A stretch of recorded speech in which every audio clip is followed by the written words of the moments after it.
wabarakatuh. Saya akan membacakan cerita tentang 5 menit lagi. Ada seorang nenek-nenek yang duduk di dekat seorang pria. Mereka sedang mengamati anak dan cucunya bermain di taman kota. "Lihatlah, gadis kecil yang berbaju kuning itu cucuku," kata sang nenek sambil menunjuk ke arah gadis kecil yang sedang bermain ayunan. "Wah, cantik sekali cucu Anda," jawab pria itu. "Anda lihatlah, anak laki-laki yang sedang bermain pasir mengenakan jaket coklat warna coklat. Dia anakku," ujar pria itu sambil memandangi jam tangannya. Pria itu memanggil anaknya dan segera menyuruhnya untuk segera pulang. "Ayah, beri waktu aku 5 menit lagi ya, aku belum puas bermain," kata anaknya dengan wajah memelas. "Baiklah, 5 menit lagi," jawabnya. Sang anak kembali bermain pasir dengan riangnya. 5 menit kemudian, pria itu berdiri dan memanggil anaknya kembali. "Nak, ayo pulang, sudah 5 menit berlalu." Lagi-lagi anaknya memohon. Tahun ini kita tidak punya jagung atau kacang. Malam itu penuh kesedihan. Semua kerja kita sia-sia. Tak ada seorang pun yang mendapat menolong kita. Kita akan kelaparan tahun ini. Tapi di hati semua orang yang tinggal di rumah yang terpencil di tengah lembah itu masih tersisa satu harapan. Pertolongan dari Tuhan. Jangan terlalu sedih meskipun kelihatan seperti kerugian total. Ingatlah, tak ada orang yang mati karena kelaparan. Itulah yang mereka katakan. Tak seorang pun mati karena kelaparan. Para penjaga kota suci. Pada mulanya, Nabi Ismail alaihissalam menjadi pemimpin kota Mekah dan merawat Ka'bah sampai akhir hayatnya. Selanjutnya, tugas tersebut dilaksanakan oleh Danan Perkasa. Karya Wandio Purwono.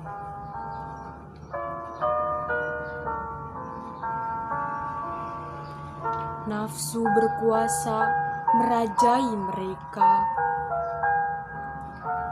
Hatinya bengis bagai serigala. Demi mencapai tahta, tega membantai saudara sebangsa dengan cara sadis tanpa iba.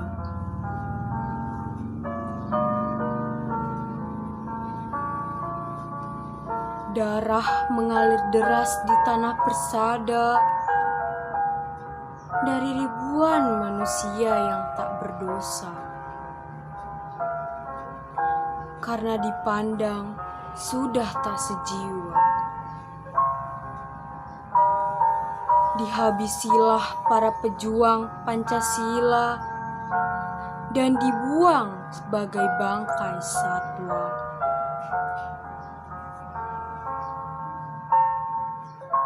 Namun, Garuda masihlah perkasa dari incaran para durjana yang ingin membinasakan sukma bangsa dengan ideologi yang tak jelas arahnya, dengan pemikiran yang menyesatkan kita.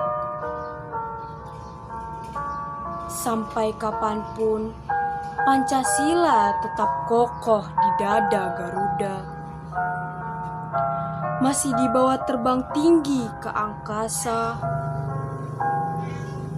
menggenggam setiap jangkal wilayah Nusantara, mengayomnya dengan kepakan sayapnya, melindungi dengan kesaktian cengkraman kukunya.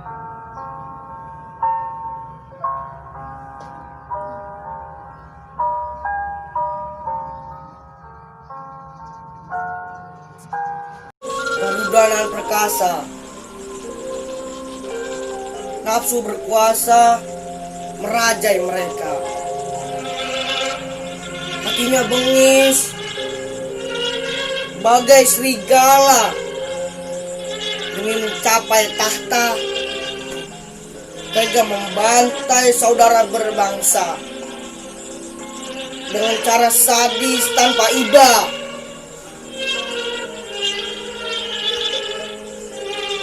darah mengalir deras di tanah persada dari ribuan manusia yang tega berdosa. Karena di dalam pandang sudah tak sejiwa, dihabisilah para pejuang Pancasila dan dibuang sebagai bangkai satwa. Namun Garuda masihlah berkasa dari incaran para durjana.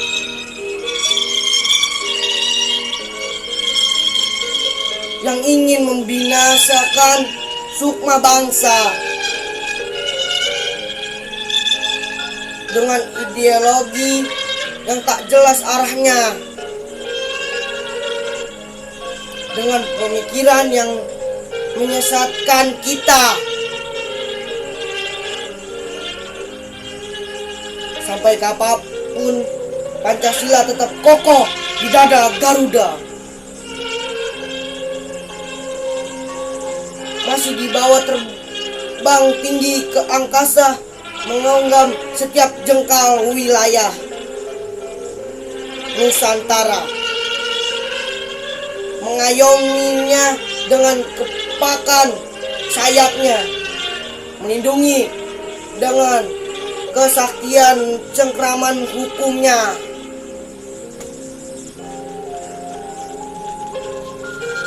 Assalamualaikum warahmatullahi wabarakatuh.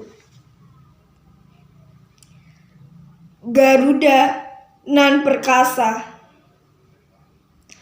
nafsu berkuasa merajai mereka, hatinya bengis sebagai serigala, demi mencapai tahta, tega membantai saudara sebangsa. Darah mengalir deras di tanah persada dari ribuan manusia yang tak berdosa. Karena dipandang sudah tak sejiwa, dihabisilah para pejuang Pancasila dan dibuang bagai bangkai satwa. Namun Garuda masihlah perkasa dari incaran para durjana yang ingin membinasakan sukma bangsa dengan ideologi yang tak jelas arahnya, dengan pemikiran yang menyesatkan kita. Sampai kapanpun Pancasila tetap kokoh di dada Garuda, masih dibawa terbang tinggi ke angkasa, menggenggam setiap jengkal wilayah Nusantara. Assalamualaikum warahmatullahi wabarakatuh.